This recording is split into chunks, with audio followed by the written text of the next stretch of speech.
Bashkëdhëtarët duhet të kenë kujdes për një gjë.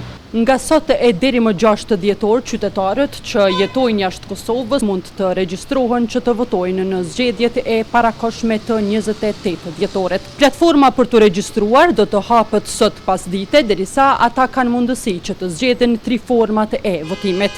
E para është që të zgjedhin që të votojnë në përfaqësitë diplomatike të Kosovës. E dyta që fletvotimin e plotësuar ta dërgojnë me postë në kutim postare të KQZ-s në Kosovë, derisa e treta është që votën e tyre ta dërgojnë në kutit postare që KQZ-ja do të hapë jashtë Kosovës. Por bashkëdhëtarët duhet të kenë kujdes për një gjë.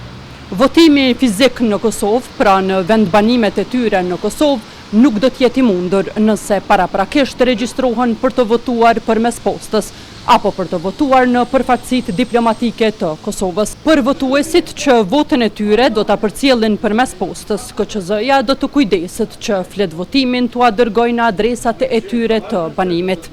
E pikrisht ky veprim është bërë shkak i përplasjeve të shumta në mes të anëtarëve të Komisionit Qendror të Zgjedhjeve për disa ditë me radhë. Të përfundoj, veç pak të përfundoj.